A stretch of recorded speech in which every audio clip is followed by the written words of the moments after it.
এক শান্ত গ্রামের এক যুবক ছিল, তার নাম রহমান। বয়স প্রায় ২৫ বছর।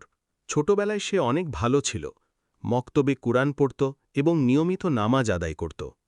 কিন্তু বড় হওয়ার সাথে সাথে সে ধীরে ধীরে বদলে যেতে লাগল।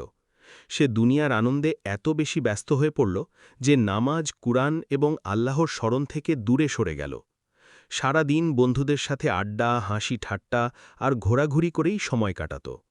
তার মা প্রায়ই বলতেন, বাবা, ৫ ওয়াক্ত নামাজ ঠিকমতো পড়ো, জীবন খুব ছোট। কিন্তু রহমান মায়ের কথা গুরুত্ব দিত না। সে হেসে বলত, এখন তো বয়স আছে, পরে সব ঠিক হয়ে যাবে। একদিন রাতে রহমান বন্ধুদের সাথে আড্ডা শেষে বাড়ি ফিরছিল। পথে গ্রামের মসজিদের সামনে এসে সে দেখল মসজিদের ভেতরে হালকা আলো জ্বলছে। কৌতূহলবশত সে ভেতরে উঁকি দিল। সে দেখল গ্রামের বৃদ্ধ ইমাম সাহেব সিজদায় পড়ে কাঁদছেন এবং আল্লাহর কাছে দোয়া করছেন। রহমানের মনে অদ্ভুত অনুভূতি হল। সে ধীরে ধীরে কাছে গিয়ে বলল, হুজুর, আপনি এভাবে কাঁদছেন কেন? ইমাম সাহেব চোখের পানি মুছে বললেন, বাবা, আমি এই উম্মতের জন্য কাঁদি। মানুষ দুনিয়ার পেছনে ছুটতে গিয়ে আল্লাহকে ভুলে যাচ্ছে, অথচ আমরা কেউ জানি না মৃত্যু কখন দরজায় কড়া নাড়বে। এই কথাগুলো রহমানের হৃদয়ে গভীরভাবে আঘাত করল। সে চুপচাপ বাড়ি ফিরে গেল। সেদিন রাতে তার ঘুম আসছিল না।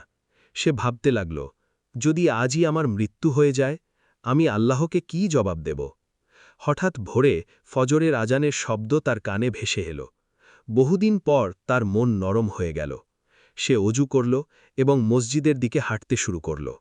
মসজিদে গিয়ে নামাজ পড়ার সময় রহমানের চোখে পানি চলে এলো। সে অনুভব করল, এতদিন পর তার হৃদয় যেন শান্তি খুঁজে পেয়েছে। নামাজ শেষে সে আল্লাহর কাছে কাঁদতে কাঁদতে তওবা করল। সেদিনের পর থেকে রহমানের জীবন পুরোপুরি বদলে গেল। সে ৫ ওয়াক্ত নামাজ নিয়মিত আদায় করতে লাগল, কুরআন তিলাওয়াত করত এবং মায়ের খেদমত করত। গ্রামের গরিব মানুষদের সাহায্য করত এবং খারাপ বন্ধুদের ছেড়ে দিল। ধীরে ধীরে গ্রামের মানুষ তার পরিবর্তন দেখে অবাক হয়ে গেল।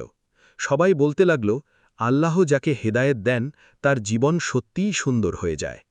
রহমান বুঝতে পারল, দুনিয়ার আনন্দ সাময়িক, কিন্তু আল্লাহর পথে যে শান্তি পাওয়া যায় তা পৃথিবীর কোনো কিছুর সাথে তুলনা করা যায় না।